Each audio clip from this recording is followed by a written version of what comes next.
2 நாளாகமம் 1 அதிகாரம் 10 இப்போதும் நான் இந்த ஜனத்திற்கு முன்பாக போக்கும் வரத்துமாய் இருக்கத்தக்க ஞானத்தையும் அறிவையும் எனக்கு தந்தருளும். ஏராளமாய் இருக்கிற இந்த உம்முடைய ஜனத்தை நியாயம் விசாரிக்கத்தக்கவன் யார் என்றான். இந்த வசனத்துடைய பின்னணியம் என்ன அப்படின்னா, இவ்வளவு காலம் இஸ்ரவேல் தேசத்தை தாவீது அரசாண்டு வந்தார்.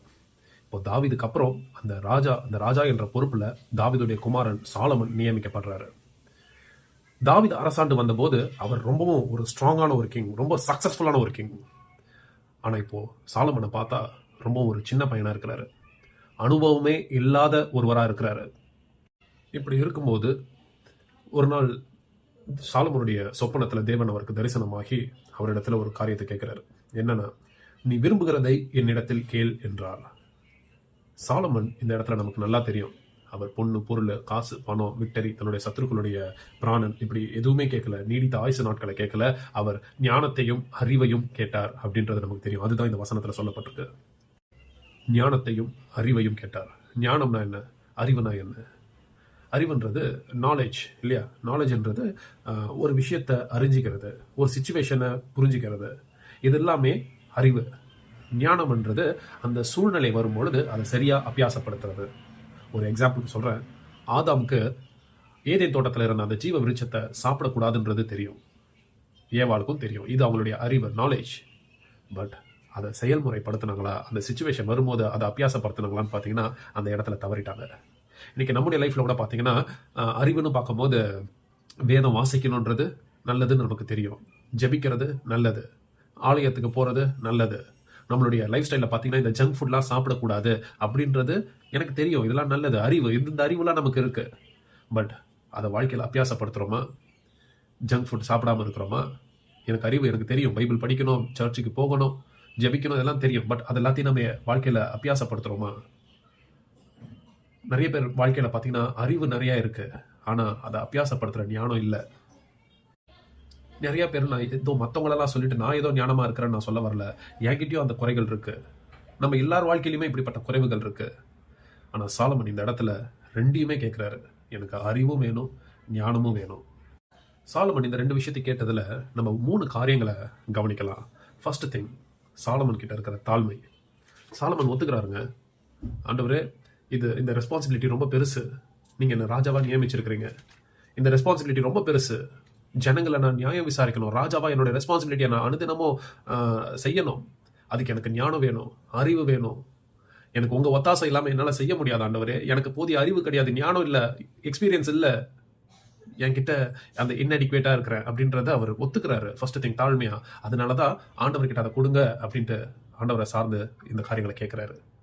2வது இதுல கவனிக்க வேண்டிய விஷயம், சாலமன் டைரக்டா ஆண்டவர்கிட்ட, ஆண்டவரே என்ன ஒரு சக்சஸ்ஃபுல்லான ஒரு ராஜாவா வச்சிருங்க, ஆண்டவரே நான் செய்யற எல்லா விஷயத்திலையும் எனக்கு ஜெயத்தை கொடுங்க அப்படின்னு டைரக்டா ஒரு எண்ட் ரிசல்ட்டை கேட்டிருக்கலாம். ஆனா சாலமன் அதை கேட்கல.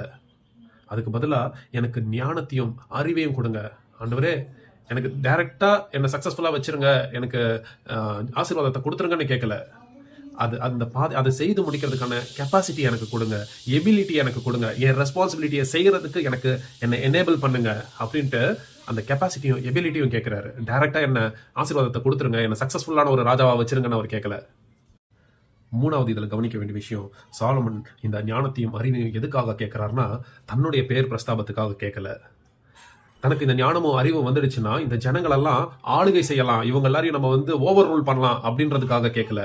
அவர் இந்த ஞானத்தையும் அறிவையும் கேட்கறதுக்கு பின்னாடி ஒரு சர்வீஸ், அந்த மக்களுக்கு நான் ஒரு சர்வீஸ் பண்ணணும், அந்த ஜனங்களை நான் நியாயம் விசாரிக்கணும், அவங்களுக்கு நான் ஒரு நல்ல ராஜாவா இருக்கணும், அவங்களுடைய தேவைகள், அவங்க பிரச்சனையை தீர்த்து வைக்கிறதுக்கு அந்த ஞானமும் அறிவும் எனக்கு தேவை.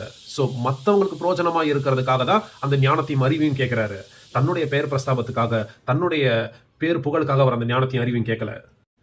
இதுல ரொம்ப அழகா சாலமன் சொல்லியிருக்கிறாரு பாருங்களேன், ஏராளமாய் இருக்கிற இந்த உம்முடைய ஜனத்தை, உம்முடைய ஜனம், ஆண்டவரே இந்த ஜனம் உம்முடையவர்கள், ஏன் ஜனம்னு நான் சொல்லல, சாலமன் சொல்லல. இந்த தேசம் ஏன் தேசம், நான் தான் ராஜா, எனக்கு சொந்தம், அப்படி அவர் பார்க்கல. அந்த தேசத்தையும் சரி, அந்த ஜனங்களையும் சரி, உம்முடைய ஜனம் ஆண்டவரே, அவங்கள நியாயம் விசாரிக்கத்தக்க அந்த அறிவு ஞானத்தையும் எனக்கு கொடுங்க. ஸோ சாலமன் அவருடைய பார்ட், அவருடைய அண்டர்ஸ்டாண்டிங்ல கிளியரா இருக்கிறாரு. ஸோ அவர் ஒரு கைண்ட் ஆஃப் ஒரு மேனேஜர் மாதிரி, இல்ல ஒரு உக்ரானக்காரன். அவர் ஒரு ராஜா என்ற ஒரு லீடர்ஷிப், அந்த ரெஸ்பான்சிபிலிட்டி கொடுத்திருக்கிறார் ஆண்டவர். ஸோ அல்டிமேட்டா எல்லாருக்கும் மேலானவர் ஆண்டவர் தான். ஸோ இவருக்கு கொடுக்கப்பட்ட அந்த ரெஸ்பான்சிபிலிட்டியை தான் சரியா செய்து முடிக்கிறதுக்கான அந்த ஞானத்தையும் அறிவையும் சாலமன் கேட்கிறாரு. இந்த வசனத்துல இருந்து நம்ம வாழ்க்கையில நம்ம என்ன கத்துக்கலாம்? முதல் விஷயம், ஆண்டவர் முன்னாடி நம்மளுடைய அந்த இன்அடிக்குவேசி, என்னுடைய இயலாமையை நான் ஒத்துக்கணும்.